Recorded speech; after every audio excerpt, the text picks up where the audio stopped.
देखा कि जो first living cell, simple living cell जो बना वो क्या बना, एबायोजेनेसिस से बना। अब इसको लेके कैसे वो डेवलप किया ये हम लोग देखेंगे।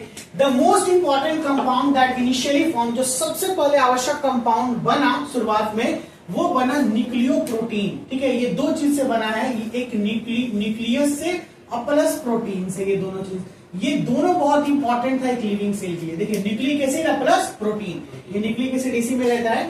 Since is the chemical characteristic of gene, क्योंकि यही जो था ये था केमिकल कैरेक्टरिस्टिक ऑफ जीन, और ये जो जीन था ये फिर आगे जाके सबसे पहले फिर वेरिएट होना शुरू हुआ, वेरिएशन हुआ और बहुत सारी चीजों में, जीवों में बदलने लगा।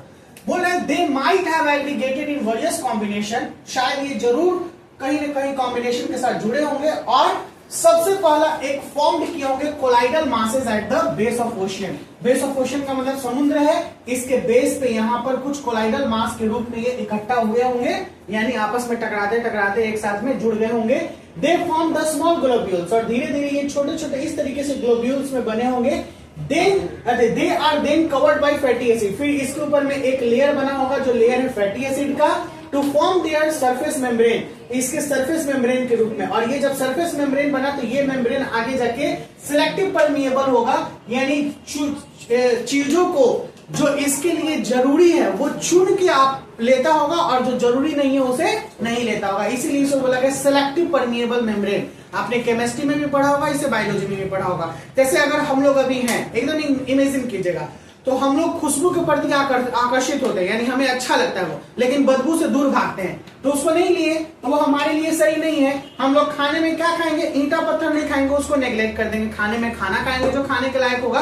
तो इसी को बोलते हैं सेलेक्टिवली, हम सेलेक्टिवली चीजों को चुनते हैं और लेते हैं जो हमारे लिए बेनिफिशियल है। तो इसमें एक लेयर बना जो सेलेक्टिव चीजों को लिया और जो इसके लिए बेनिफिशियल था, और अपने आप को ये बढ़ाना शुरू किया, ग्रो किया। So a specific organisation inside was maintain, इसलिए एक स्पेसिफिक संगठन और स्पेसिफिक ऑर्गेनाइजेशन जो एक सेल का होना चाहिए वो धीरे धीरे बनना शुरू हुआ जब इसमें सिलेक्टिव परमिएबिलिटी आया था। एक्सपेरिमेंटल एविडेंस के द्वारा ये दिखाया गया है कि इस टाइप के सेल जब बना तो सबसे पहला जो सेल था वो था कोइजरवेट्स। क्या था? कोइजरवेट्स। इससे पहले वाले बोर्ड में मैंने इसका नाम लिया था कोइजरवेट्स। इसको बोला गया प्री सेल। क्या बोला गया? प्री सेल, यानी सबसे पहला cell. And then they gradually transform into living cell, और फिर बाद में आके ये कोइजरवेट जो प्री सेल था वो किस सेल में चेंज हो गया? लिविंग सेल में चेंज हो गया। देख रहे हैं ना कैसे लिविंग सेल आ रहा है, कैसे लाइफ की उत्पत्ति हुई, यानी फर्स्ट सेल कैसे आया, ये पूरा बात है।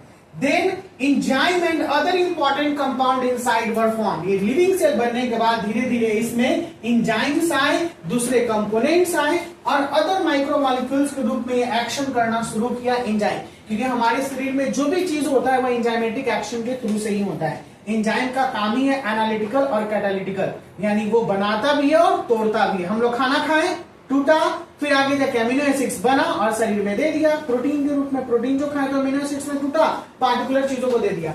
But the enzymes are protein in nature, enzyme जो थे वो प्रोटीन नेचर के थे, इसीलिए शुरुआत में जितने भी माइक्रोमोलिक्यूल्स थे वो नॉन एंजाइमेटिक एक्शन से काम करते थे। ठीक है ना, जितने भी माइक्रोमोलिक्यूल्स थे वो नॉन एंजाइमेटिक एक्शन से काम करते थे, क्योंकि शुरुआत में एंजाइम जो होता है, all enzymes are protein but all protein are not enzymes. ये क्लास 11th में पढ़ना था। जितने भी प्रोटीन है वो सब एंजाइम्स है, लेकिन ऑल एंजाइम्स प्रोटीन नहीं होता है। तो नॉन एंजाइमेटिक एक्शन से कुछ काम हुआ। आज हम लोग यही क्लास को रोकेंगे। हमने देख लिया कि फर्स्ट सेल कैसे आया।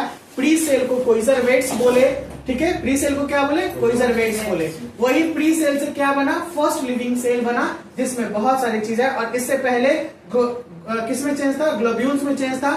फैटी एसिड का लेयर बना जो सेलेक्टिव परमिएबिलिटी को लाया। यही चीजें सबसे इंपॉर्टेंट बात। हालांकि देखिए ये सारी चीजें एग्जामिनेशन में उतना इंपॉर्टेंट नहीं है, मायने नहीं है, ये सब नहीं पूछेंगे, क्योंकि एग्जामिनेशन में इस तरीके का क्वेश्चन नहीं करता है। हाँ, एमसीक्यू पूछ सकता है आपका, क्योंकि जो मैंने शुरुआत में बताया कि वो नीट का क्वेश्चन था।